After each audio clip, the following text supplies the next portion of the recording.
Semuri kuti ndipeke magrocery pakasiyana. Kuyo usikuzvizera kuti uri kuenda kumba kwenyu ndiri kuenda kumusha kwangu.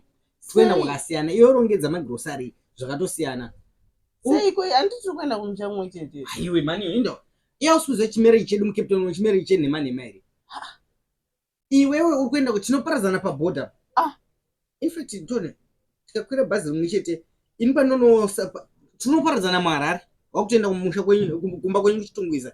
Ndichienda kumusha kwedu kuHwange. Kwatisi kuenda kumusha mumwe chete. Iwe unditire mushewe. Marriage here is official wanzwa. Takasangana pakati muno muCape Town nekuda kwemaproblem. Wanzwa? Ini newe hatina kuroorana. Ini newe marriage here is official. Sazvo tiri kuenda kumusha kumwe tikunyeperana. Uri kuenda kumusha kwenyu une hama dzako. Ini ndiri kuenda kumusha kwangu nehama dzangu. Dzakatonimirira uko. Havatozvizivi ndine mukadzi ena naombovaudza kuti euri sisi ini ndiri bhuti. Boyfriend girlfriend takasangana mutown. Remember takasangana taxi rank andiri kunzwisa. Waitobva kutoilet kaiwe indaida kuenda mutoilet tikapana namba. Hakuna marriage inosanganwa navanhu panzira yekuenda kutoilet zvakadaro taxi rank. Takaona kuti nhamo dzedu dzakafanana. Haukwanisi kutenga fridge wega kana TV. Takasangana patanga kugara tese. Ndosaka wakatenga fridge. Takakwanisa kutenga fridge. Waigona here kutenga fridge wega kwaigara iwe. TV waigona here kutenga wega. Marriage yedu ndeye nhema. Andikamboende newe kumba iwe munaigara muno muCape Town ndokuroora ndotiti hanzi ndawene muroora kumba. Vanhu 2 years tiri pamwe chete. Ende unoita zvaunoda neni.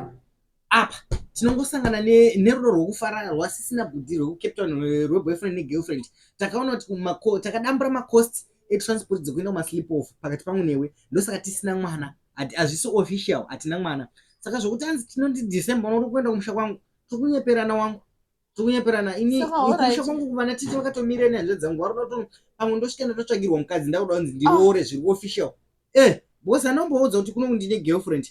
Ndezve takasangana muCape Town. Ndezvekutandira zvatiri kuita kunoku. Haisi marriage. Tikuparadzana pabhodha. Handihendi kwedu. Ndichienda kumusha kwenyu ndakamira sani. Handori murume wangu here. No, ndozvandiri kutaura kuti tiri boyfriend negirlfriend zvekuno kuCape Town. Takasangana pakati kuti tikwanise kutenga, tikwanise kubhadhara rent, tikwanise kutenga chikafu. Chimarriage chemuno muCape Town ndendakaziya hangu ndakangozvigarira hangu ndega. Ko iwe wamboona kuti marriage yemuCape Town inonzi munogara 2 years. 2 years wambonzwa ndifonera hama dzako kana kumbotaura nehama dzako. Iwe wambonzwa kuti tete wangu kana kuti bamukuru wangu wambouya kuti anzi aita mushewe. Rongedza magrocery kwakasiyana. Umwe naumwe ari kuenda kumba kwawo tiri kunoparadzana. Ini ndakabata mabhegi angu iwe wakabata mabhegi ako. Zvakatoti tichitopinda bhazi umwe naumwe akutoita zvake. Tinogona kugarisana paSun City tichimbodya. But tichingonzi muHarare tinoparadzana muHarare.